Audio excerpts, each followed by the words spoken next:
What's up, everybody? Welcome to the CanesInSight podcast, powered by Anajar and Levine Accident Attorneys. Oh, get my mic right.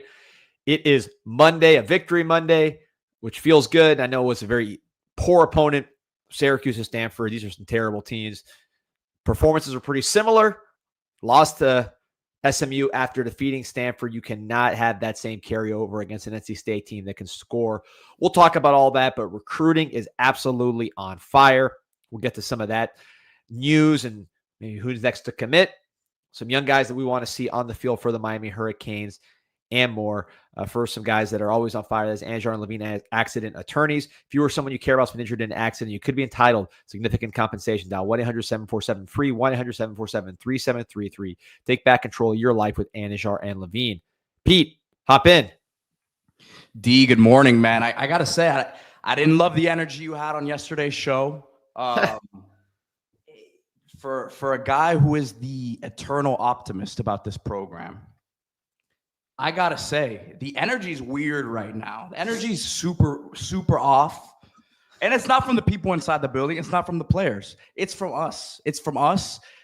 Do you is making history something that interests you generally? Like, do you personally like to make history, or like be involved in a situation where history is being made, is on the cusp of being made, is on the verge of being made? Is that something that interests you normally, just generally speaking? Interests me a lot in that heading that you put on this show. You're not telling me what the history is. That history in the making, all caps, exclamation point, monumental. So I've been waiting ever since I seen that headline. So we're sick in the head. We're sick. We're messed up people, man. We are messed up people as Hurricanes fans. I'll tell you what. I'm one happy podcaster this morning because I look at it like this. The Miami Hurricanes are on the verge of doing something that has not been happened in 22 years. 22 years, D. 10 wins in a row. We haven't done this in 22 years. We got to go win these next 3. This is the national championship to me. This is everything to me.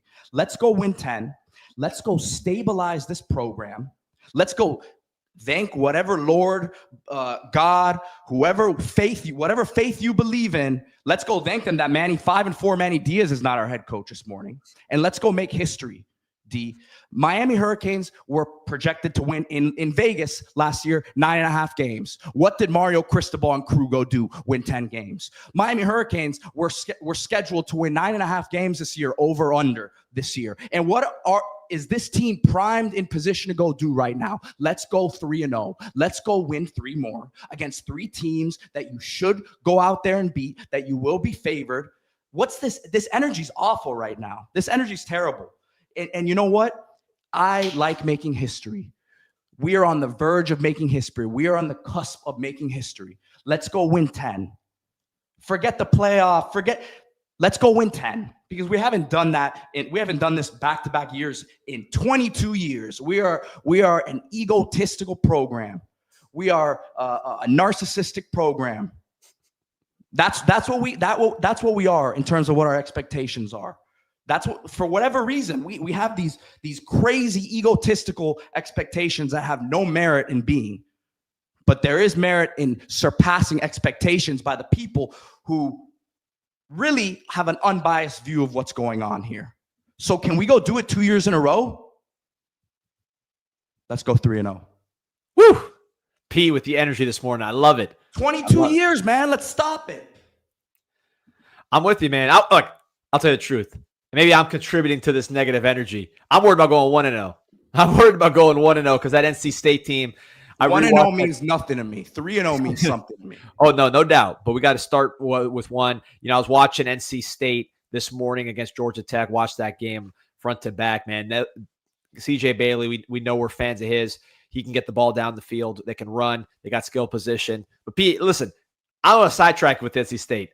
You got me fired up right now because it's just, man, the program as a whole. I'm sorry, because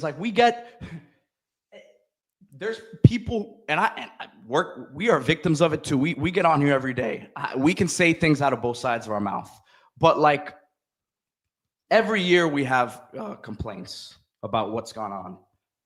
Defense last year, which was a horror show.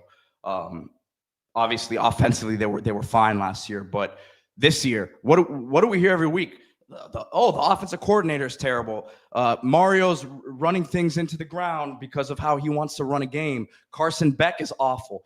Man, so they're doing all these things with, look at all these handicaps, and they're still on verge to be there. They're right in the mix, man. We saw what happened this weekend, by the way, in college football. Like, I'm a very realistic person when it comes to this program, D. You know that when Manny Diaz was here and I wasn't in the media, what was I calling you every other day about? This place is a joke right now. Venting, big. And I knew what was going on in there because I was around, and I was not happy with what was going on. Hearing the last couple of weeks, and again, I was the first person to say, man, it's on these position coaches to keep this room together. To keep these rooms together, right? I was the first person to say I was concerned about it, not because I didn't think the culture was where it needed to be, but like it's a test. It's a test. You got to pass it in the NIL era. We saw Penn State collapsed with a top 10 talented team in the country. It happens. Florida, the way that they've been collapsing, right? It happens. But Miami has, I think, steady. I know it's only one game, and I know it's against a terrible Syracuse team. But I think the waters are steady right now, and I think they're in the right place to make this run now moving forward and go win 3 games, man, and continue to not be a joke. I don't want to be a joke. I want my floor to be 10 wins. I want my floor to be 9, 10 wins, and I'll say 9 because, like I've said it over the past month or so, I believe this program, D, is a 9 to 10 win program. And you go make a run at it every 2-3 years, every 3-4 years. You know, is this the year that they make the run for it? I don't know, but let's win 10. Let's stabilize this thing that has not been stable in 20 plus years. It hasn't even been close to stable. So I'm very excited, man. I'm really, really happy about how they came out there in that second half and won the game. And I'm looking forward just hearing some things yesterday, man. I'm excited where this team's at. I'm excited where this program is at. And I think they'll get better from what they've experienced. Pete, I love the energy. I got something for you right here. Okay. See if anyone knows what I'm putting up right here. See that? Yep. See that right there? That is our logo in 2001. The Canes were the best team in the history of football. And what's that? Everybody called it. It's supposed to be an ibis and a hurricane. They called it the clam. In honor of Pete being happy as a clam, as he clears his throat. One thing about this speech that Pete just gave, this epic speech, Pete is not 100% right now. Pete is banged up. He was almost too sick to be on the show, and he left it all out there to let us know what the history that's about to be made. And, like I said, I'm worried about going 1-0. I think NC State's going to be an extremely tough opponent. I think we play like we played in that first half of that Syracuse game. We're going to be in a heap of trouble. Now, playing like we did in the second half, you got a chance. SMU caught us playing like we did in that first half of the Stanford game, and they beat us, right? So we can't have a repeat of that performance. But, yeah, man, I'm with Pete as far as I'm not changing my expectations. I went to grab the hat, couldn't find it. Oh, you're looking for the clam hat. I thought your throat was getting clear. No. I told him you weren't even 100%, and you're out here playing injured. I went to grab the hat, couldn't find it, unfortunately. Yeah, you got the clam hat somewhere. Yeah, I have it. I'm good though. Oh man, yeah, that was awesome, man. Crowd's going crazy. Fence post it says Newcastle getting relegated, Pete. Yeah, at this rate, man. Sheesh. Get Dan Burn off of fullback, man. But hey, listen, Champions looks great.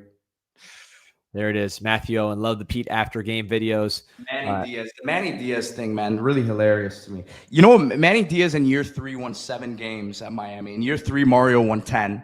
On pace to do it again now. And Manny is in year 2 with one of the highest paid quarterbacks in the entire country, and he's 5-4. So, yeah, listen, I mean, that comparison, I think, is a favorable one. Obviously, you look at what was left. We only had 1 7-rounder and no other draft picks in 2022.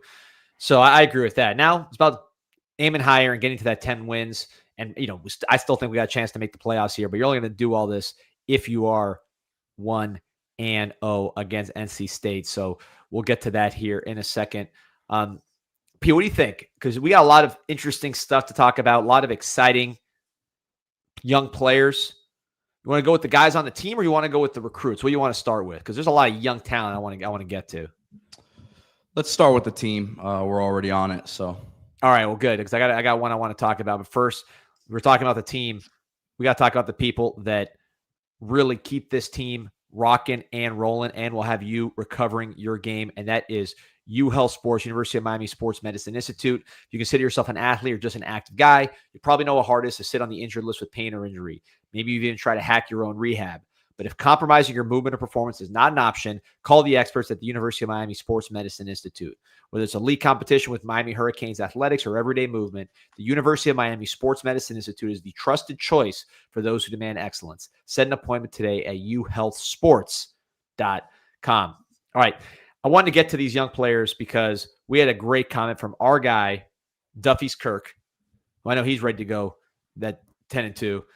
He says right here, on number 22, Mercury Pringle's 20-yard touchdown run. UM pulled 3 linemen to the short side of the field ahead of Pringle, who then turned on the afterburners around the corner. So Kirk, our guy from Duffy's, he said very clear, we need more Pringle. He compared it to Jim Kick and Larry Zonka in 1971. Then you added Mercury Morris to the mix. It became a whole different team, the best team in the history of pro football. Best team in pro football and college football. Both played in the Orange Bowl. How about that? But Pringle was the Mercury Morris of this mix, according to our guy, Kirk. We wanted Pringle. We asked for Pringle. Pete, you coined the phrase, once he pops, the fun don't stop. And once he came in, the second half, last game, the fun didn't stop, man. I think Pringle has made a massive, massive impact, and he's someone we got to use going forward. Yeah, you saw the number one, he runs with patience, right? He's not just, you saw him follow the blocks there and then explode into the open field. He just gives you a completely different look than the other guys in terms of, obviously he's built differently, right? So he's some of these other guys are big targets, man. Marty Brown's a big boy, 220 plus. Mark Fletcher, big boy. Jordan Lyle's not a tiny back either. So it just gives them a different look in terms of speed, quicks, and he's just tough guy to bring down also. Yeah, I'm gonna play his these are his junior highlights. His senior film was awesome, but he never put it out as a full clip, just to kind of give people an idea of why we're so excited about this young man. We saw it in spurts here, but look at this guy go, man. He is absolutely electrifying.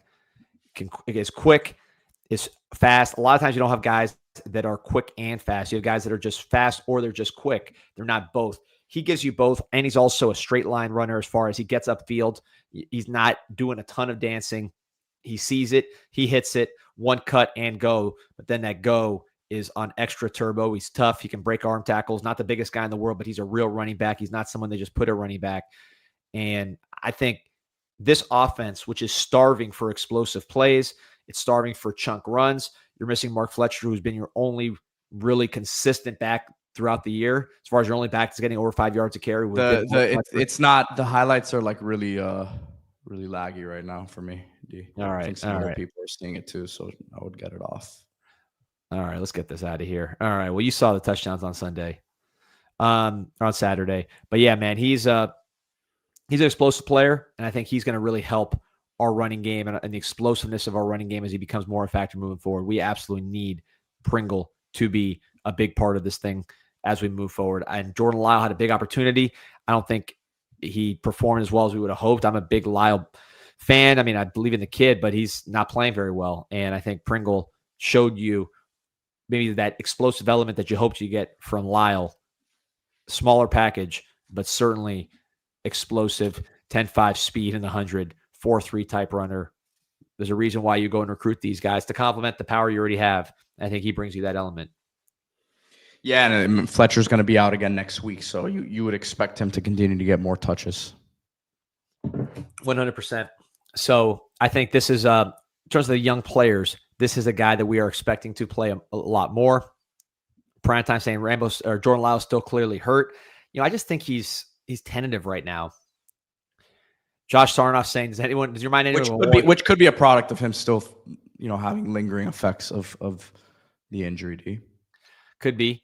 Josh Sarnoff saying, does he remind anyone of a Warwick Dunn type trying to find a comp for him? I mean, look, any comp you do to like an NFL star is going to be lofty for a guy that's had one solid game against the worst team in the ACC. So you got to always temper these kind of things.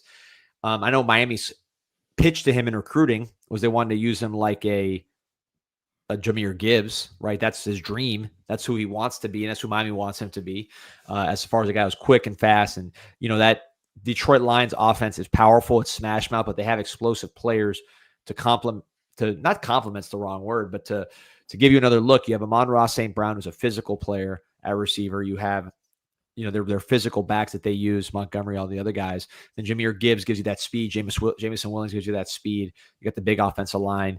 I think that's the goal, is to be that kind of offense. And Pringle in that scenario, I'm not saying he's as good. I'm saying in that dream ideal, hey, this is what we're trying to get to phase, he would be the equivalent of like a Jahmyr Gibbs in that approach. Yeah. You'd want to get him the ball a lot. So I want to point this tweet out because Pringle wasn't the only freshman that had a lot of playing time on Saturday. You look here. These are the immediate impact. I'll make this big here.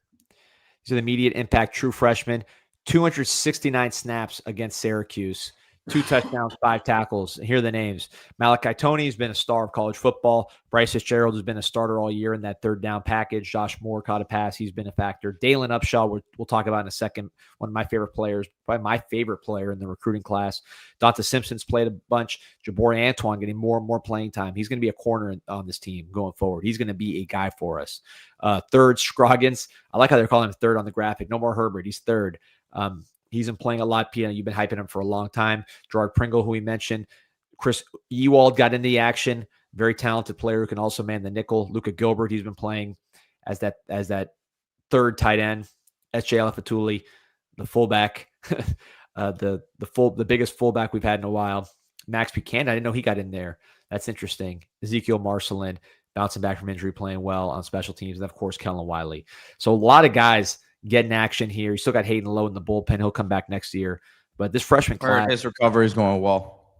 That's great to hear. I saw him on the sideline. So you're talking about a lot of freshmen playing for this Miami Hurricane team, a team that historically, at least under Mario Cristobal, has been among the leaders in the nation in terms of playing young guys. So I think that is a very, very good trend that these young guys are playing. But Pete, let's talk about Dalon Upshaw for a second. I had his highlights loaded up. I don't know if they're going to go too slow. But, man, he was extremely. Maybe that was a quick cut thing last time. Huddle's normally pretty reliable. All right, let's see if we get the huddle going. But Dalon Upshaw is an extremely talented young man, a guy that was one of my favorite players in the recruiting class. Talked about him all the time just because, I like receivers that are they do it all, right? They're productive in high school. They have strength. They have speed. They can run routes. They have good hands. Just it's kind of laggy again, man. I don't know. Maybe I can try it. Your internet might be a little off right now for it. All right, we'll try it again. But yeah, with Upshaw, you watch his high school highlights. This guy's taking screens to the house. He's getting downfield. Watching him in spring, we talked about all the freshman receivers as a group. It wasn't just the Malachi Toney show, really until the end when he started separating. Probably the end of spring is when you saw him really start to separate. But before that, it was very much, the 3 freshman receivers being talked about as a group. Dalon Upshaw made plays in spring, made plays in camp in August. We saw the screen ability with the big explosive play to get us down the field. He has that. He showed that in high school, playing for Bo Nix's dad, former Miami offensive coordinator Pat Nix. Let's go, P. Yeah, you got the better connection right now. Let's see. Let's make sure it works because right now the buffering isn't very good on it either. I only have the first 20 seconds that have buffered. So maybe there we go. Yeah, we're looking good. There we go. Right now it is. I can't make any promises on moving forward. It's no, we're keeping the vibes high here. Your juice is look at it. Clint Beasley says these guys are so fast it's crashing D-Money's internet. There we go. But yeah, man, Upshaw. There's, as you see him get down the field, he showed he could do this at a good level of football. His teammate Cam Coleman, you see what he's doing at Auburn. I like the strength that he plays with, the core strength. Key thing we've talked about with receivers, you need to have some strength. Malachi Tony, very strong receiver. I compared Upshaw to an Alan Hearns type, who was another strong receiver.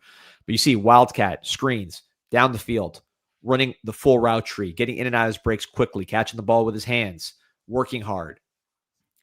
Solid to above average tools across the board. I just think this is a guy that you could trust. The more you play him, I think the more he'll prove that on the field. And there's no one area where he's hurting you. And I think in the screen game where you're looking for someone to complement Tony, you don't have CJ Daniels. Hopefully you get him back this week, but he's been a guy that's helped you on the screens when Tony's not getting the screens. I think Upshaw, even more so than Trader, is somebody who can catch and run because of his strength and his ability to get a top speed quickly. He's not going to get the jukes maybe the Trader will get, but I just think the way this guy gets upfield, the strength and the first step explosiveness fits our screen game well. And I think that's something we can find going forward. Look how quickly he gets a top speed right there on a ball that was thrown behind him. You saw that burst on the long catch and run against Syracuse. This guy could really open up our receiving core. Not saying he's going to be like our number one receiver right away, but you need guys to take the pressure off Tony, and you need guys with some burst to make explosive plays. I like Upshaw. This is not just a one-stop thing. We've been saying for a couple of weeks, who do you want to see get more opportunities? And we said on the show. Yeah, I think we mentioned him on Saturday when we were at the Licking doing the show. We did, and Pringle. And Pringle, both of them, yeah. That's not for no reason. I mean, these guys were great high school players. They have made plays in spring. Pringle was banged up a little bit, so you didn't see him until later. But these guys have made plays throughout the offseason. They've been working hard, and we need explosive plays, man. Yeah. Yeah, no, he looked good. Yeah, how about on that play? I was rewatching the game this morning, and Markel Bell did get beat earlier in the game off the edge, but he got out in the front of that one, man. Big time. And you see Brockermeyer, who's, he's been much maligned, and some of that deserved, but man, he knocked someone dead on that play too. That was a great play. But we haven't had ability to throw screens to anybody besides Malachi, other than CJ Daniels a little bit in the FSU game. But since then, it's just been Malachi or bust, and teams know when Malachi's getting the ball, so we got to get them a different look. Yeah, and Malachi, he definitely moves the chains on them, but this looked like Upshaw looked like he had some more speed to him than I think people realized. Yeah, again, we're watching his high school highlights. This is real football. This is Phoenix City, Alabama. This is where Cam Coleman's from. They're on the same team. This is a good football program. There's a good level of competition, good coaching in Alabama. And Upshaw was doing this consistently. He was extremely productive. Short passes, taking him for a long way, getting down the field. I mean, he's not going to run a 4.3, but he's not a possession receiver. So I think, but he can possess the ball, right? He can get open. He catches the ball in his hands. He's strong. He's got a good head on his shoulders. I'm a big fan of Upshaw. You talk about all those freshmen that are playing. He's one. I know you like some of these young defensive linemen getting run, though, Pete. Well, I got to say, man, shout out to Justin Scott. We've had some comments about it. And I'll just quick anecdote. Coming out of camp right into the season, I was talking to someone around the team with him, and they basically told me about him. Look, we love the talent, but like, I wish I could just look that guy in the face and wake him up and shake him and say, what are you doing? Like, let's go. Like, it's like you need to bring it every day, because the consistency day in, day out wasn't there. He definitely put really good weight on D, but like, there was still that feeling of, which happens with young defensive linemen sometimes. These guys sometimes are not ready-made products. Physically and athletically, he was always going to get there because of the athlete that he was. And if he ate right and lifted and did all that, he was going to get to where he needed to be. But it was more about getting that basketball mentality out of him. I used that a lot. And I think really he carried that into camp with him. And for some reason now, with more snaps, more trust going into him the last month or so, that light bulb seems to have gone off. But again, that anecdote, that like the person I talked to said, I just want to grab him and shake him and wake him up, because it's like, he's good, but he wasn't there yet. And I think you really want to see him finish the season out strong. But if he does that, you can count on him next year. You can count him as one of your guys. And to tell you the truth, D, after the first month of the season, I was still like, hey, let's see. I had him almost in the same. I said this on the show. To me, he was almost like JoJo on defense. because he really wasn't playing that much. There was one of those games he played 5 snaps, maybe Florida State. I might be making that up, but one of those games he didn't play that many snaps. A few of those games. So yeah, man, I think he's someone who you got to give a lot of credit to. He's taken a big leap here the last few weeks. No doubt about it. I'm glad you brought him up. We were going to talk about him as far as young players, not just the freshmen, although you did see Dante Simpson playing as well. But I think with the injuries we've had, and I'm not complaining about him. I don't think we've had unusual amount of injuries. This happens all over the country. I think, honestly, we've been pretty healthy until the last couple of weeks relative to the rest of the country. But when an Ahmad Moten goes down, who's been playing really, really good, now Justin Scott, you got to play, right? You got to see what you got. Or we're moving on to Dante Simpson taking all your reps. And you saw him step up and play like a 5-star. Defensive tackle, that is a position that takes some time. I had an SEC coach. I always use this cliche, but it was such a funny one. He said, I need my defensive tackles to have mustaches, right? They got to develop into it. He was a basketball kid, Justin Scott, got to Miami late, did not have spring because his team did not allow him to graduate early. So it's been a process for him, and now you see him have some success. Syracuse is a bad team, but that confidence, I think, is going to help him down the road as he continues to fulfill his potential. And really, I was taking a look at the class of 2024, right? This was the top 5 class that Miami signed, the only top 5 class Miami signed under Cristobal so far. Say it louder. But then you look at the offensive side of that class. Jordan Lyle, you thought was going to be a key guy on this team. He took the first snap against Notre Dame. We know he's been struggling, injury, and then just underperformance since he's been back. Elijah Lofton, I was the number 1 hype guy on him. I think other people that were at practice were echoing what I was saying. The guy was really tearing up our defense, has not been anywhere close to the same player during the season, hurting us blocking, hurting us. He's just not really producing at tight end, which is a position that's been a weakness for Miami this year. And then JoJo Trader, a lot's been said about him. Still have hope he can get it going, but he's been uneven, to say the least. So those are really your 3 2024 players that you were counting on to carry this offense. And in fact, they're just not producing at the current moment. Other than that, on offense in 2024, I mean, Judd Anderson's not playing. Your Chance Robinson and Ikar not playing. The running back in that 24 class was Lyle and Wheatley Humphrey, neither of which are Lyle not playing very well. Wheatley Humphrey not playing as much. So you're not getting a lot. The offensive linemen aren't a factor. You're not getting much on offense from that class, which is a top 5 class. Defensively, I think you're getting a little more. OJ Frederic, freshman All-America, he's a starting corner, injured right now, but we know he's one of the better corners in the ACC. You're starting to see Justin Scott play like that 5-star. Armando Blunt's getting a lot of time. I think he's going to be a really, really good player. Marquise Lightfoot made some mistakes. Obviously, the penalty against SMU, the biggest one of the year, but caused that pick 6 with a nice spin move and a pressure that led to the Keontae Scott pick 6. That was really Marquise Lightfoot's pressure. He's been playing hard and playing well. So I think you're seeing the 2024 defensive blue chips start to help you, whereas the 2024 offensive blue chippers not performing at the same level. And then who steps in when the 2024 offensive guys aren't doing as well? Malachi Toney, Josh Moore, Dalon Upshaw, all 2025 receivers. Gerard Pringle, 2025 running back. Maybe Luka Gilbert makes a push here. Who knows? But I think that those are some of the guys you're looking at from that class. Yeah, I'm excited about the young tight ends. Ron, the man, mentioning Bob Pruitt got in there and made some plays. Dylan Day looked violent there near the end of the game, right before Syracuse scored. And D, I mean, look, guys will transfer. You're going to lose guys. It's portal. But I really have to say, I'm getting an early sense that a lot of these guys who have become good depth pieces for Miami are in a good position to stay and really earn becoming full-time starters next year. 100%. I think you look at the portal. There's only one portal period. So you can't just have all these guys and then see what you need in the spring and then go shopping again. That's not how it works. So I think you got to take a lot of guys in the first portal period because you just got to have backup in case guys get hurt. But you also have to put some faith. Hey, who is the guy who's not playing right now that we trust is going to develop into someone that we can count on? Dylan Day, I would put in that category for sure. Jabari Antoine. I think the defensive backs in general, I think you're in pretty good shape. It's more about keeping guys, quite frankly, than adding guys. Linebacker, do you trust the Kellen Wiley to be a starter next year? Do you trust the Bobby Pruitt, who's more of a safety / linebacker, to play a bigger role? You saw him play some important snaps on Saturday, more than he's done in the past. I hope to see that continue against a CJ Bailey that can run.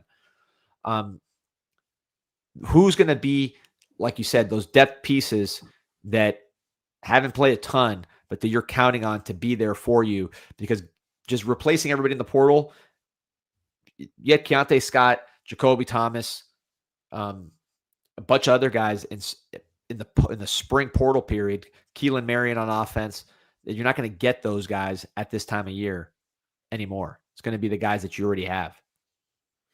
Yeah, and I think just generally speaking, sorry, D, my voice is you're playing hurt. That's why that rant at the beginning is so epic.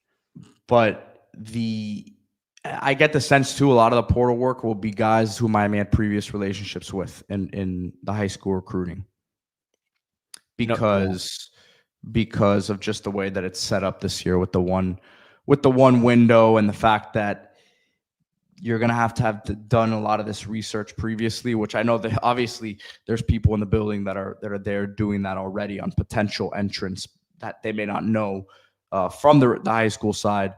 But yeah, I think you're going to see a lot of old connections kind of make their way back. And I like the sign of that. I mean, that's kind of how the portal's been working, right? Like an Xavier Lucas coming back.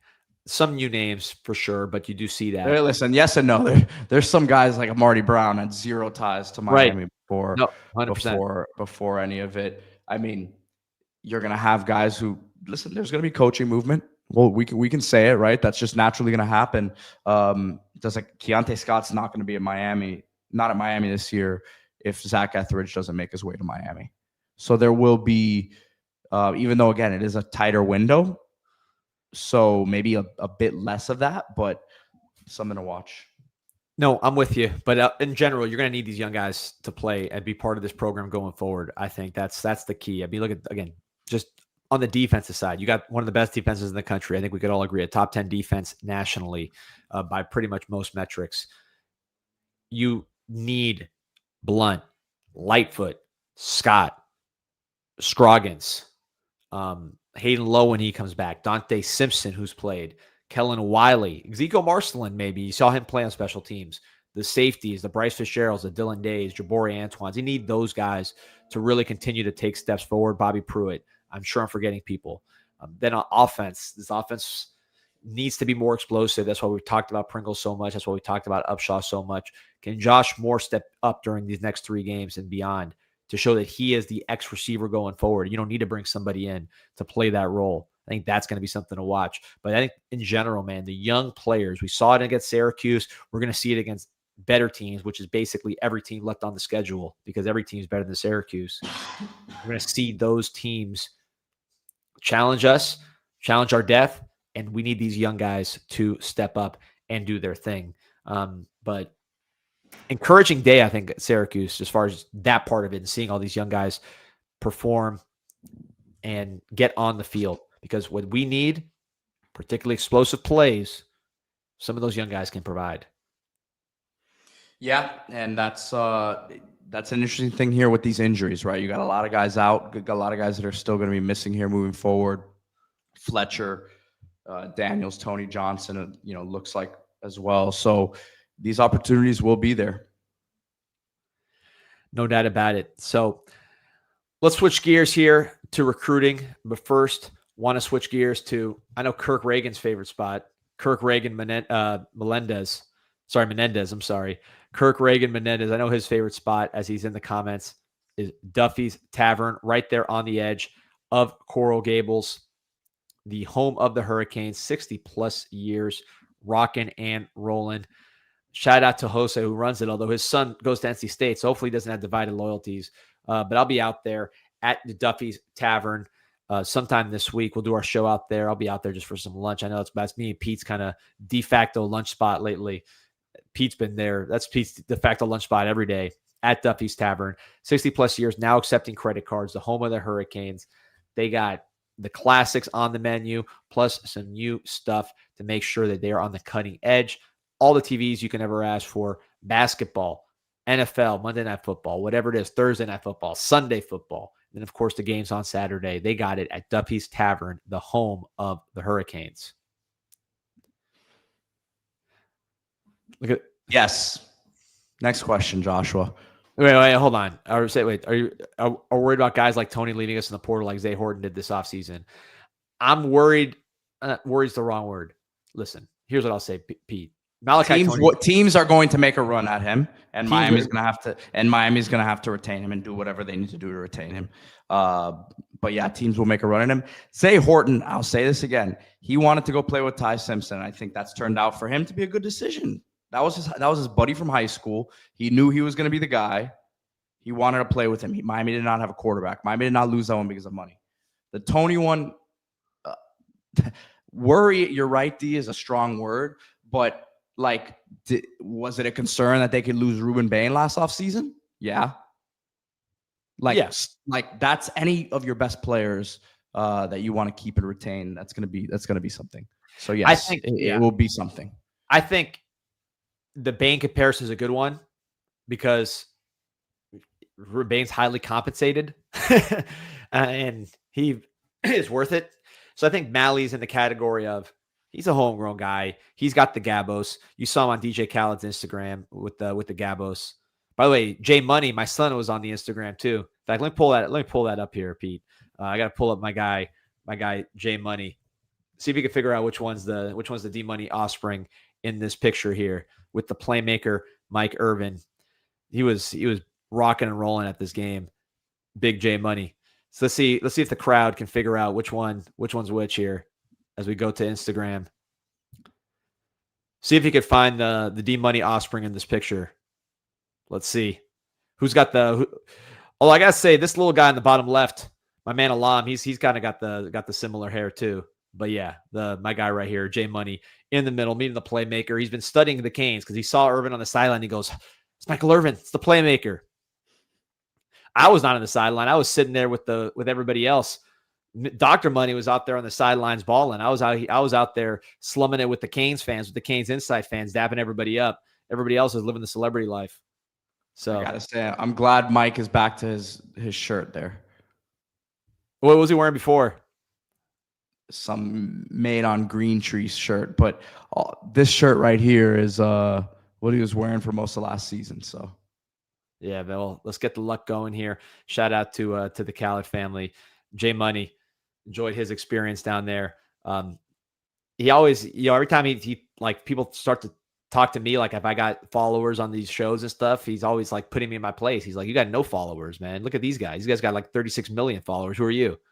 So he's always checking me with that.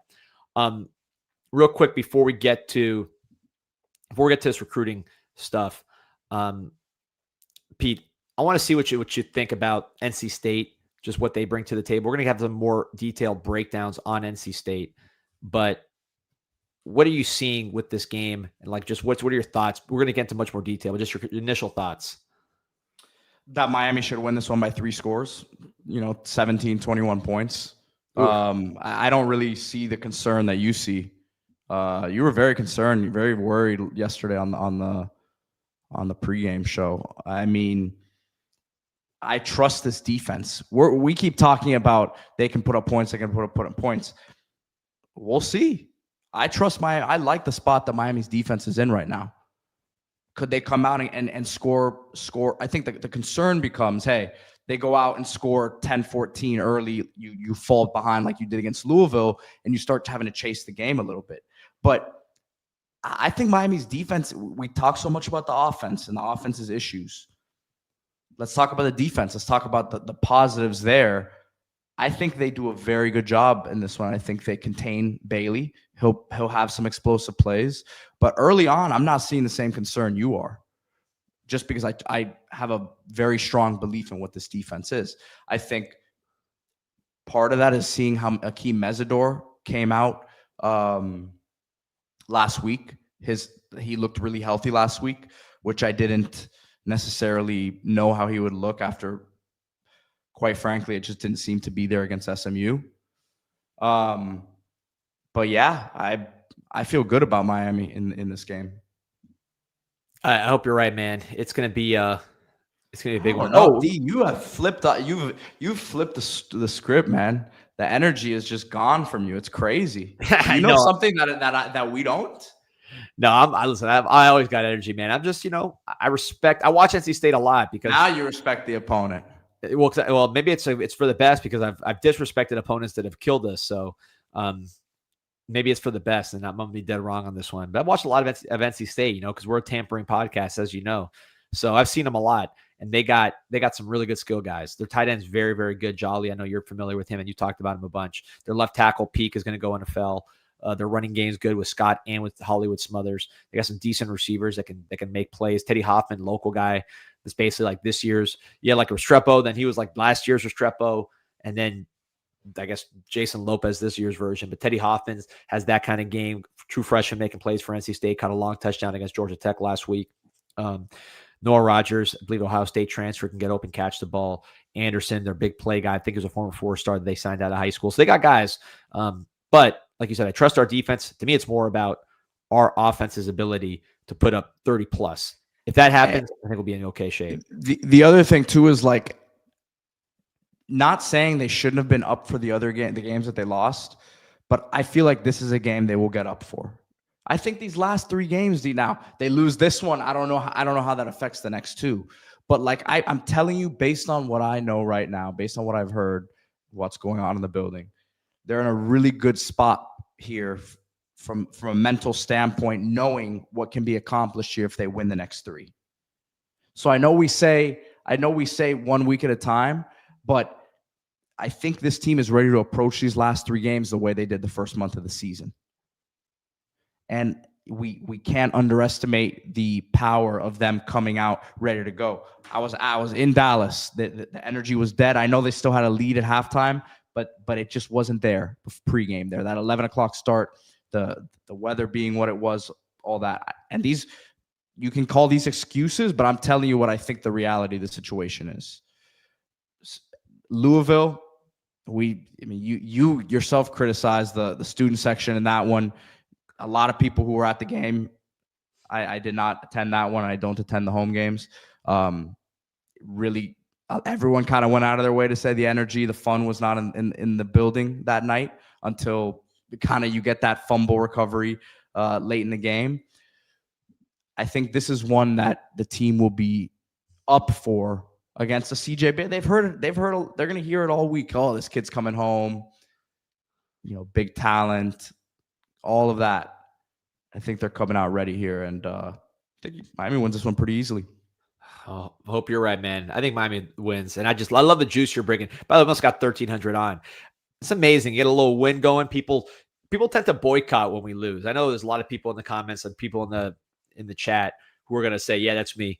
A lot of people just boycott when we lose, and I do the same thing. They go cold turkey after a loss. They can't listen to any college football content. They need to get on that winning side of the thing to change their energy. So I feel the energy coming back with Pete, with the chat. We got 1,300 on. My energy's been level. I'm telling you, like my energy's been level this entire time.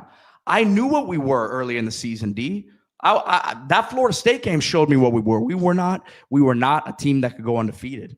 This was not that team. This was not a national championship level team. Let's go win 10. Sean Joseph David says, loving Miami is a toxic relationship. It's been an abusive relationship for 20 years. 22.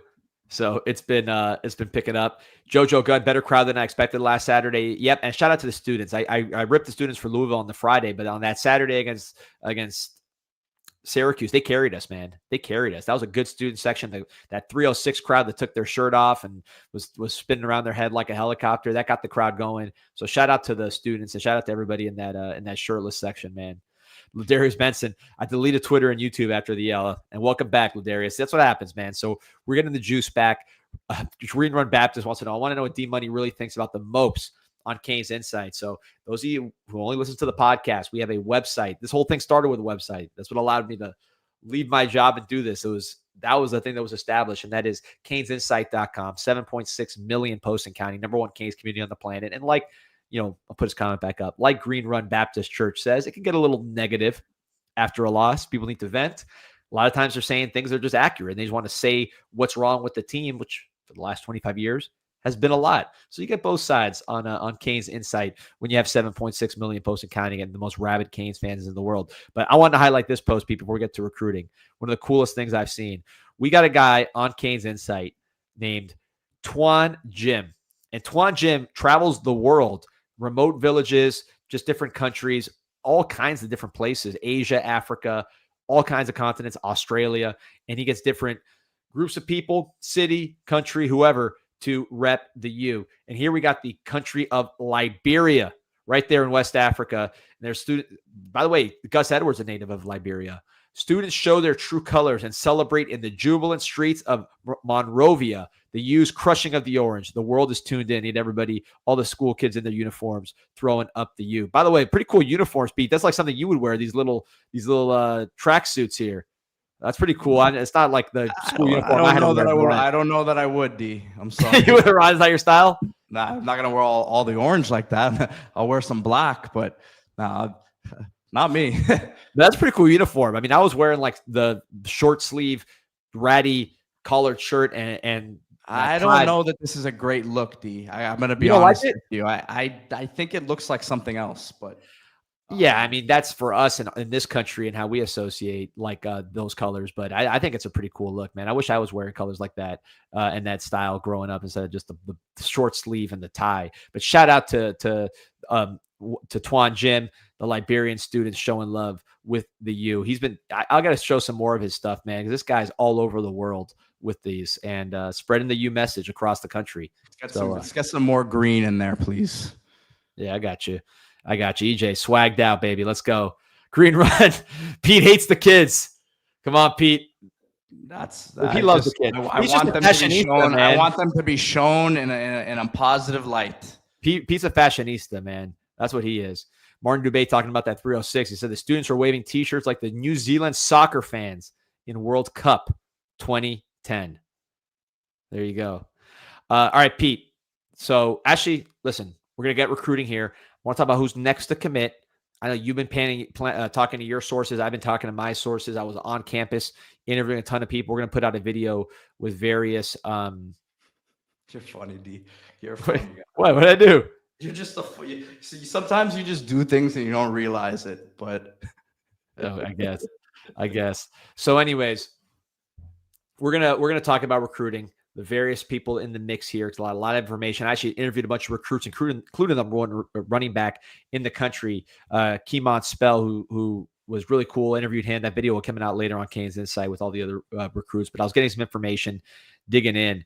But before we dig into recruiting, I'm going to dig into my fridge, grab myself a cool can of the drink that always holds me down on the weekends when I don't want that hangover, and that is BUZZN, BUZZN. Drink BUZZN.com for your first crate. Just use your code FIRST50 for 50% off. Choose your chill, all the different fruit flavors, all hang, no hangover, 7.5 milligrams of THC, all bubbles, no troubles. You can get it in South Florida. Just go to Big Daddy's Liquors all across the region. Plus, you can order it to your house wherever you are in the country. Drink BUZZN.com.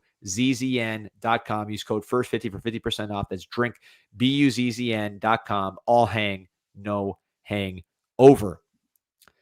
All right, Pete, ready to recruiting? Ready. Let's rock it, man. All right. So Hassan says you're ready to put out the bank.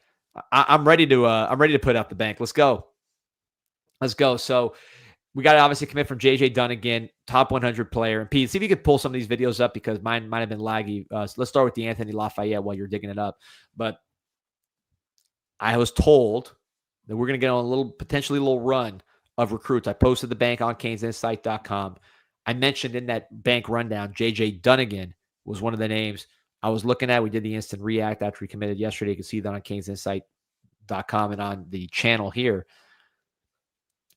Great player. Me and Pete, we talked about him back when he was committed to Kansas, right? On Group Chat Sports. That was a long time ago. And he's now flipped to Miami. 6'1" plus, fast, 10.9 speed, three-way player, plays offense, defense, and special teams, can hit. Just a very, very talented dude. Basketball player. Dad played football for Kansas State.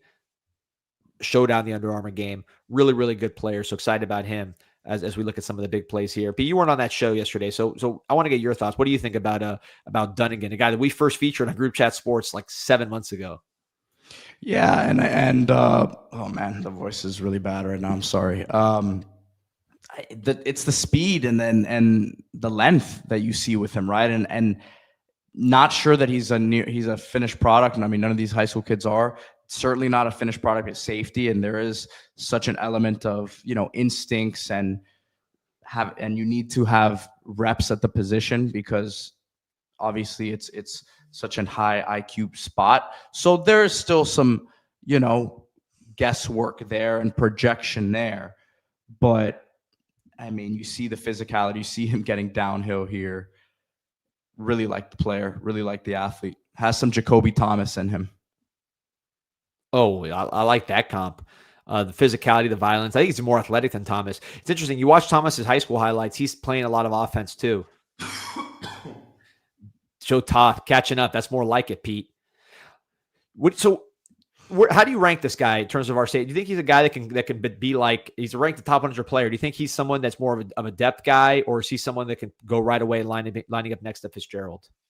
I mean, I like Dylan. I like Dylan Day to start next year if they don't bring someone in. I really, really like Dylan. I mean, well, you have Poyser still there too, but I think Dylan Day deserves to get more reps. I find it hard to say that he's going to take reps away from him day 1D, but I think special teams demon right away.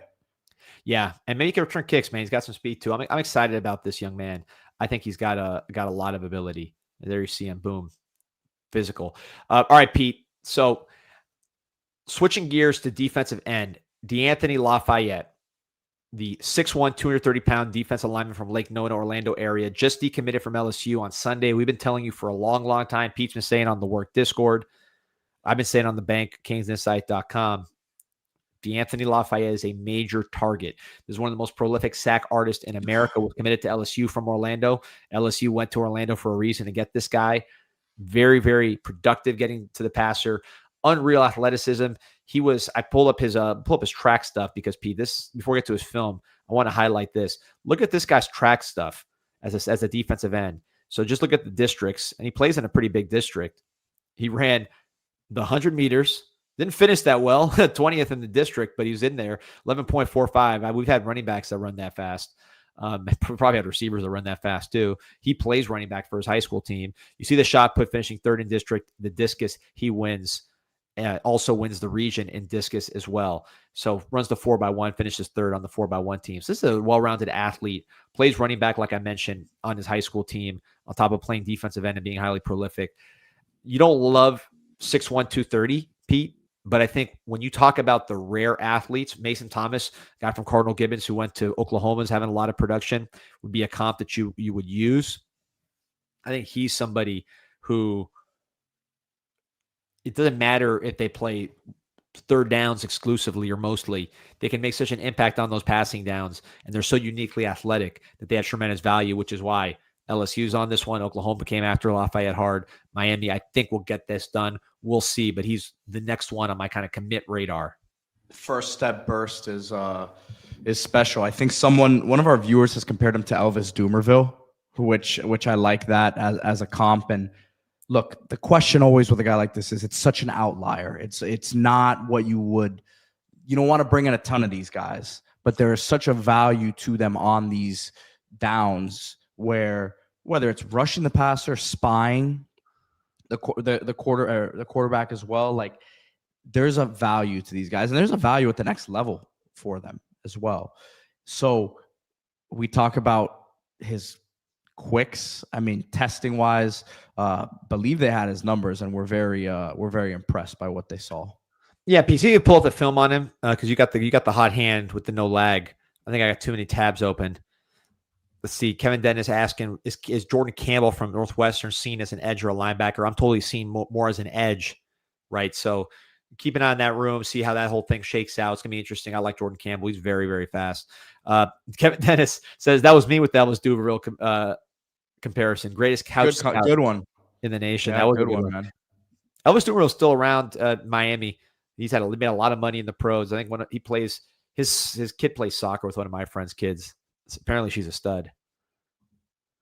Let's go. So here's DeAnthony Lafayette. This is senior highlights through 6 games.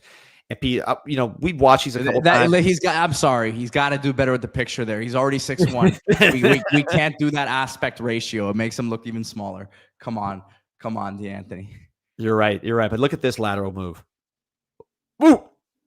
I have not seen, I don't want to put too much hyperbole because he's 6'1". There's a reason why he's not like the number 1 5-star player, although he is a highly recruited player. But that lateral quickness as an edge rusher, look at that right there. That honestly is some of the best I've seen. No, it's freaky. In a long time. No, I said this weeks ago, maybe months ago. They thought this guy was a top 10 pass rusher in the country. We're not talking about, playing the run. We're talking about just going and getting the quarterback. And he got there so quickly. And he finishes too. That's the thing about him. A lot of these I say this a lot with these young pass rushers. A lot of guys look pretty getting there. They're there in a split second, but they don't look at him chasing and finishing the play there to the outside. A lot of guys would have just, busted that thing to the outside and let the guys on the perimeter make the play. Right. 100%. And I think when you look at a guy like this, yes, his production's extraordinary. He's one of the top sack artists. You mentioned that they think look at that power right there. You mentioned he's one of the top pass rushers in the country, according to our staff. He's statistically that. And you see right here playing middle linebacker a little bit too. Maybe that's in the future for him. Who knows where he grows into. But not only is he statistically that, but the athletic profile. When you get a guy that maybe is a little different size-wise, and you say, okay, he's got great production, but what's he bringing to the table that's going to allow that production to continue in college? With him, I think it's just the extreme athleticism. The fact that he's at the district championships in a very, very big district in Orlando, Florida, and he's competing, winning the discus, competing in the shot put, finishing third, competing in the 4x1, finishing third. That's a well-rounded athlete. And this is the first part of his senior year, these highlights. You'll see when they do the full senior highlights after a season ends, he's playing a ton of running back in the second half. And I mean, not just like, hey, big guy kind of running people over on the goal line. It's about juking guys out, making explosive plays. So this is just a unique athletic profile. And I think, again, this is somebody that I think will be added to the class. It's not going to preclude you going after Tank Jones, Nolan Wilson, Drake Quinn. Miami's going to get one of those guys. I'm confident in it. I could be wrong. But I think Miami will get one of those guys. But they want to stack talent. They want to stack pass rushers. These guys are – if you want to go and get a Mason Thomas, Pete, in the portal right now, obviously he's going to go pro this year. The guy you could have gotten in South Florida for cheap. We could have gotten Mason Thomas. He's from Cardinal Gibbons, right? If we would have been on him earlier. He goes to Oklahoma. If we would have tried to get him last offseason in the portal, he would have been a fortune. I'm sure he cost a fortune for Oklahoma to retain. So let's get guys like that in high school, stack guys like that. You don't want 10-6-1 guys that are pass rushers, but if you get them, you want them to look like this and produce like this. Yeah, let's look at another defensive lineman here who visited over the weekend, D, that I think they are closing in on here. Isaac Chukwura, Penn State commit, and D, a guy with freakish length. I mean, I'm told this guy had 35-inch arms, and you're talking about a guy who that would be the best for a defensive lineman in this class. About 255, 260 range right now with a real nice frame on him. Yeah, that was one thing that I was concerned about with him. Not concerned, but like, how big is he? Right now, I don't think Heatherman wants 330-pounders. You've talked about it. He likes athletic, disruptive players up front. That's what he's into. He wants long players, which this guy has the length.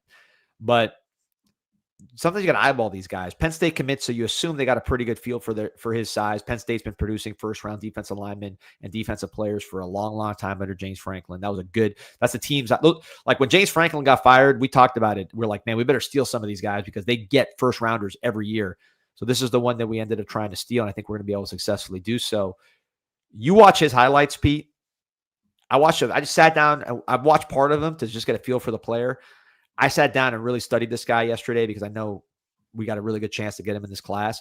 I watched his basketball highlights. He got a lot of steals, very quick in that way. Then I watched his senior highlights. There you see the 34-inch arms, 82-inch. But I heard it's 35, and that's verified by Miami. So there, and you see him playing defensive end, defensive tackle. I watched his highlight, 8 minutes long. He plays 5 minutes on defense and then 3 minutes pancaking people on offense. Yeah, he looked like a great like center guard prospect. I mean, he was killing guys pulling, but we want him at defensive line. If you watch this whole, we can't even play this whole highlight because we're going to run out of stuff to talk about with him, but he is making tackle for loss and sack on every single play for a good 5 minutes straight. And this is an impartial senior highlight. You see him playing defensive end. You see him playing defensive tackle. Like I mentioned, he plays interior offensive line and plays some tackle as well on offense. So he's a well-rounded player in Bear, Delaware. I think he might be from the Philly area.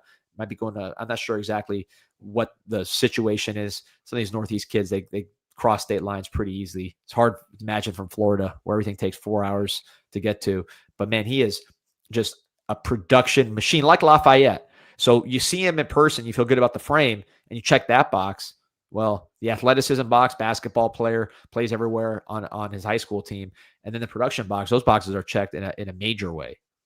Yeah, and I think with this recruitment, I've been told that Miami was the first school to reach out to him after James Franklin was fired. So he kind of sensed early on that this was, because there wasn't really a relationship before that. So I think that, ultimately will have gone a long way in this recruitment. I love it. And again, people are going to say, you're getting all these quote unquote 3-star defensive linemen. I think some of them might be borderline 4s, depending who's doing the rankings. You got Keyshawn Stansel. I think it's going to be a great senior year. But what the staff is saying is, look, first of all, the staff is going after all these 5 stars. Trust me. Tank Jones, Bryce Perry-Wright, Nolan Wilson, Drake Quinn, all those highly rated guys are getting major, major attention from the staff. Believe that. I think we're going to get one of those guys or more.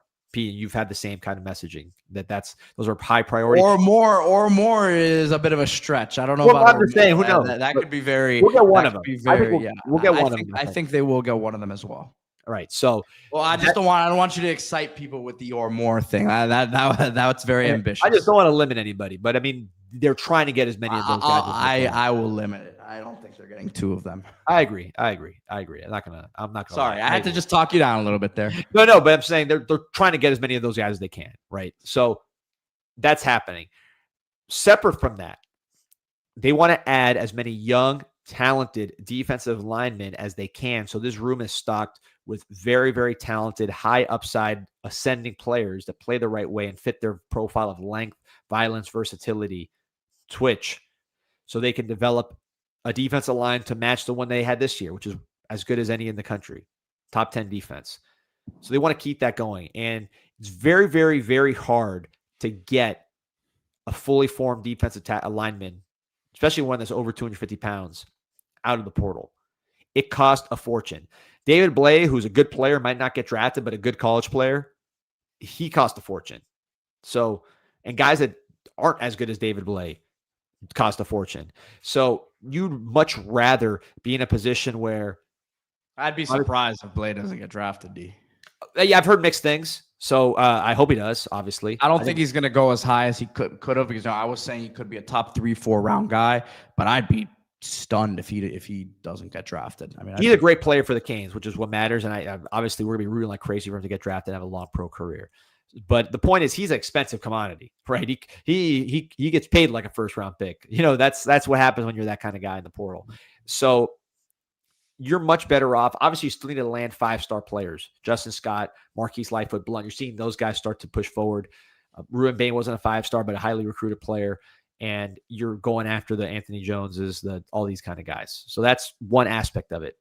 But you also need to develop.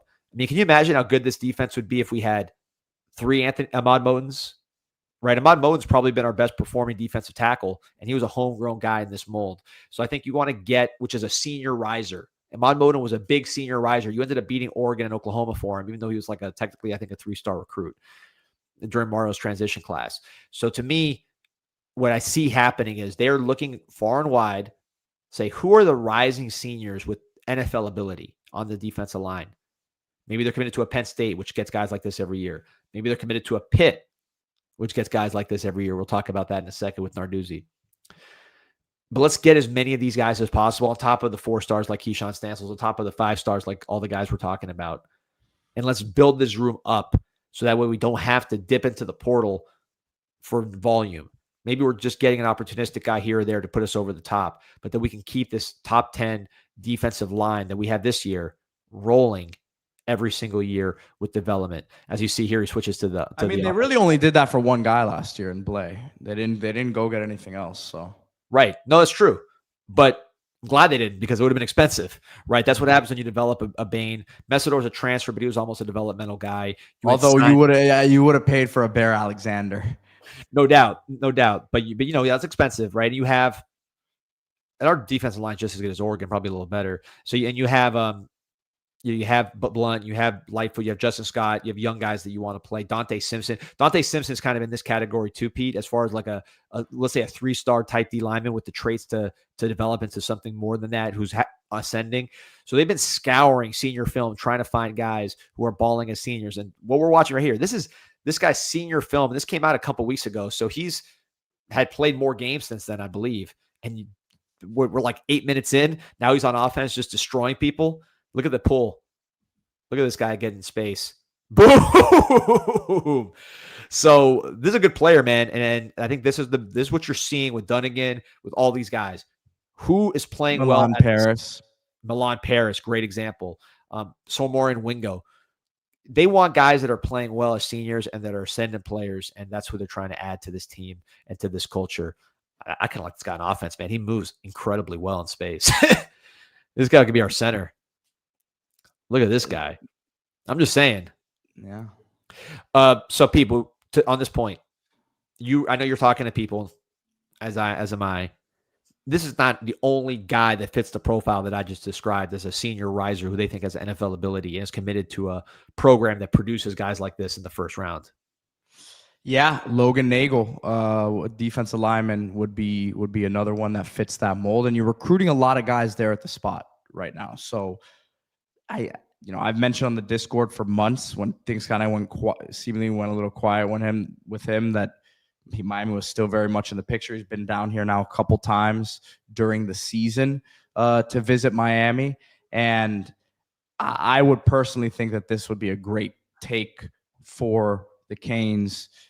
The question just becomes, man, you're getting some numbers now. Chukwu potentially in the mix. You have Stansel. You have Frederick Saintis. Oh yeah, right, another senior riser. Another senior riser who's in the same boat. So, and then you're obviously recruiting the Nolan Wilsons, Tanks, and you take those guys no matter what. But a lot of numbers in this class, and that's the position. Spot. That's a position where you want numbers because once you get to the portal, the price jacks up. You can find a receiver. We need impact receivers, and I think we got some good ones. You can find depth receiver at the portal. You can find depth at some other positions. Defensive line depth is pricey, and I get it for high school. I'm sorry. I really don't mean to get us off of recruiting, but I just got to shout out our boy Stephen Green here, who made a couple, pretty contrasting comments here. I'm not sure which one we should get into it. He says, "Are we not embarrassed by the offensive coordinator using 2 trick plays to score in the red zone?" And then 6 minutes later says, "Can you 2 send Mario and Dawson some more plays to call? Because I have about 10 they can circulate and we will win every game. They're calling plays that'll get you beat." Look, the plays that I send would probably look like those trick plays that they scored on the goal line. I don't know, man. Are they running enough different plays for you, or what do you want to see here? I'm with you, Pete. Let's get the ball in the end zone. Let's get people celebrating and clapping and doing that. That's what we need. That's what we have not had.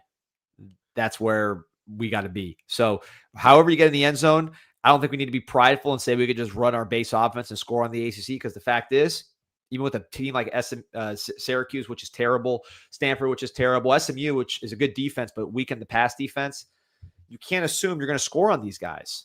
They're not doing it. So you have to be honest and humble and say, this is what we need to do to score. And here's something interesting, Pete.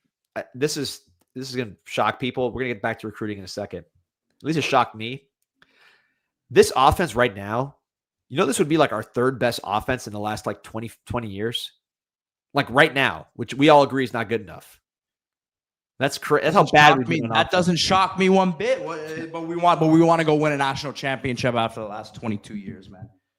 Let's set a standard. Let's set a 10-win standard before we start making these crazy claims. Now, I think I'm not shocked one bit. I'm not shocked one darn bit. I think to get to 10-2, certainly get to 1-0 this week against the State, that offense has to do better than it's done, right? Even with what I just said. So I think if you can get that offense, it's got to be over 30 points, I think, from here on out. It's got to be over 30 against NC State, got to be over 30 against Virginia Tech, over 30 against Pittsburgh. And then I think you'll get enough on defense to get you to the finish line. But that's where we got to be. If you do that, you might end up with an offense ranked in the 20s in scoring offense, which is not where you want. I like being number one with a bullet like we were last year. That's a national championship type look on offense. But, we got to get better. we got to get Primetime Rambo says moving the goalpost to 10 wins now. You must not be listening to me last month, my brother. 10 wins would be surpassing expectations.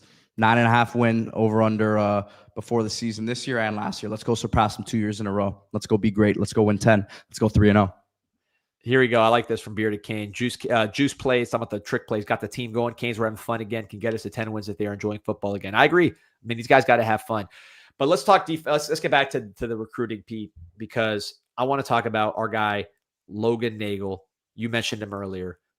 He is a very, very intriguing player. My guy, Go Get It. Shout out to my guy, Lenny. He hit me up with this guy's name as a junior, said, keep an eye on this guy. This guy's very, very productive from that North New Jersey area, that New York Metro, an area that's very linked to the University of Miami, both from a football standpoint, Greg Olson, David Njoku, et cetera, but also from a student standpoint. So there's a lot of connections between Northern New Jersey and Miami.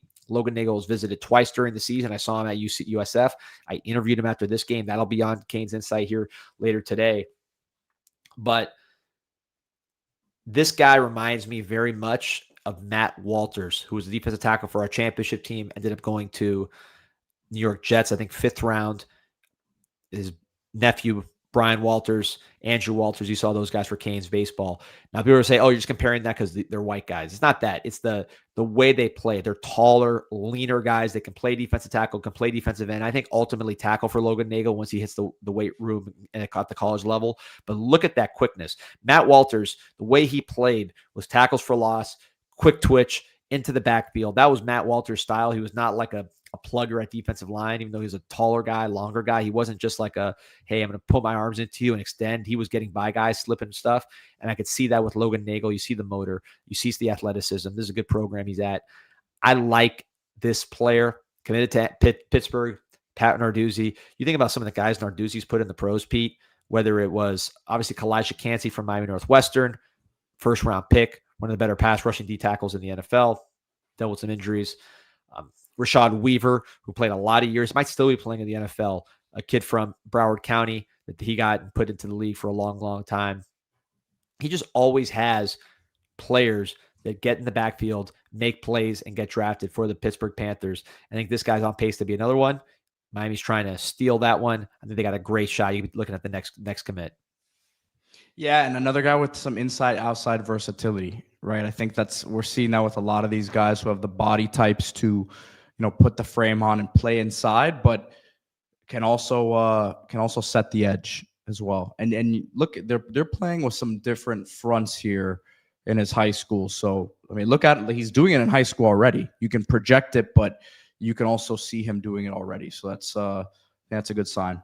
Look at him standing up here. Yeah, this guy's an athlete. I mean, this guy is athletic. You hear Logan Nagel, white guy, you're just assuming a lunch pail guy. That's just the reality of the cliches. But this is an athletic dude, man. He's not just a motor guy or whatever kind of cliche you want to throw on him. This guy's beating guys off the snap with quickness and twitch. I mean, look at this. This guy's explosive, man. For a guy, I interviewed him yesterday. This guy's legit 6'4", 6'5". He has the size. He is real deal height and length, and he's doing his thing. Chris Bradford says, always remember Rashad Weaver getting more all-conference and all-America recognition over Jalen Phillips. Yeah, those two really good Weaver players. Was a stud, though. Weaver was a stud in college. He was. And look, they get these guys every year. Patrick Jones, another one that was a Pittsburgh Panther. I believe he now plays for the Carolina Panthers, but he was really, really good for Pitt from I think he was like a military kid from Virginia, but not a big recruit. Ends up going to Pittsburgh and balling out, first team All-ACC, All-America in 2020. And he's had 12 sacks in the NFL. Just using him as another example of Narduzzi getting guys to produce that we should be getting. mean, Miami should be a defensive line factory. Getting closer, but not enough. I think this would be a great get for the Canes on the defensive line. Want to give one more, Pete. We've talked about Dunigan, who committed. We talked about him. We talked about Isaac Chikwara. Talked about Logan Nagel. Talked about the Anthony Lafayette. One more name, Pete, and that's Blake Stewart. So Blake Stewart, Miami's been very, very aggressive. He's visited a ton of times going back to spring. Miami has continued to push. And I'll be honest, I think there's a hope, at least certainly on my end and others, you wish he'd be in the boat already because he is that much of a priority. However, the latest I'm hearing as of later in the day yesterday, the commit with Dunigan, Miami is still pushing very, very hard to get Blake Stewart paired with JJ Dunigan. Now, they're not going to wait around and just not take safeties. They're going to pair. They want to pair Blake Stewart with JJ Dunigan. You also have Cortez Redding in the class, another Atlanta area safety who's having a very good year, and some other young players on campus. Bryce Fitzgerald, we know how good he's been intercepting the ball. But I'm hearing, Pete, as much as we wish we could put Blake Stewart in the commitment column today, they're still pushing hard to get him paired with JJ Dunigan. Now, the flip is, it hasn't happened yet. Is it going to happen? Who knows? Georgia's in that mix. Former Clemson decommit. We'll see. But I know Miami's still pushing very hard. And the message as of last night was Blake Stewart, JJ Dunigan, Cortez Redding. Yeah, I'm kind of in believe it when I see it mode with that, just because I think he's had multiple opportunities to pull the trigger and it hasn't happened yet. And normally when you have that sort of situation, it doesn't trend great. This is a different sort of staff that is not going to take no for an answer. But we'll see. They're working against some things, man. They're working against some things that normally Miami does not win those sorts of battles. So if it happens, then big time kudos to the staff. Yeah, so that'll be one to keep an eye on here. Want to keep an eye on your accessories. Getting to Christmas time, you want to get some stocking stuffers, go to Miami Hurricane Team Store, MiamiHTS.com, promo code INSIGHT20 for your first item. Look at all this cool stuff, these little ornaments, these little trinkets, all kinds of different accessories. Of course, they got the shirts, the shoes, the hats, all that kind of stuff. But nice little accessories. Get the cooler. The great book here by our guy Carter Toole, 100 Years, 100 Games. That's actually sitting next to me right now as we record this. Stuff for your dog, all the bottle opener that's shaped like a baseball, all kinds of stuff at Miami Hurricane Team Store, Miami HTS Insight 20. Get 20% off your first item, including some crazy stuff like this. In fact, all accessories are 20% off. So you can use your promo code for a shirt and get one of these for 20% off as well. Insight 20. That's promo code Insight20, MiamiHTS.com, or next to the team store, next to the Pieces Hotel at the team store if you are local. A lot of ground covered today, Pete. Look at this, man. Almost 1,600 on, and you juiced them up in the beginning, playing hurt, rocking and rolling. That's awesome, man. I love the energy. We got to win. We got to go 1-0 this week. We're going to talk about this game 6 ways. We can go 1-0 tonight. We can go 1-0 tonight, baby. Canes Hoops. We got Stetson tonight. I'll be wood touching tonight. Big one. Want to go 3-0 for this one. I wanted to also shout out Lomelo's Meat Market. Fresh Wagyu beef delivered to your door. If you guys are not local, we got the shop 9810 South Dixie Highway on US 1, about 10 minutes from campus. I know a lot of you guys were at the game this weekend tailgating, and we're going to have another home game here this weekend. So stock up at Lomelo's. If you're not local, lomelos.com, promo code CIS10 for 10% off your order. If you don't want to splurge on the Wagyu, you got the prime cuts of beef as well, but you got everything that you're going to want here. Steaks, sausages, burgers, you name it. Lomelo's Meat Market. Love it. All right. Good show today, Pete. Covered a lot of positive juice, a lot of recruiting, a lot of young players, excitement. I'm fired up, man, for the season. So we'll see. We can finish this thing off, man. I cherish these games. I cherish our time at the Lickin'. This will be the last fried broccoli of the season. I'm going to have to go back just to eat for the next week because I'm physically addicted at this point. But yeah, man, I got to enjoy it while we have them. It's a long off season, so you should enjoy the season as long as it lasts. Let's go. And by the way, we're talking about let's go win 10. Let's go finish with the top 7 class. Now we're talking. Can we do it? Can we do that? Is that in the cards? Because if it's not, then we got some more conversations to be had, my friend. Everyone, love you all. Hit that like button, subscribe to the channel. Go Canes. Go Canes.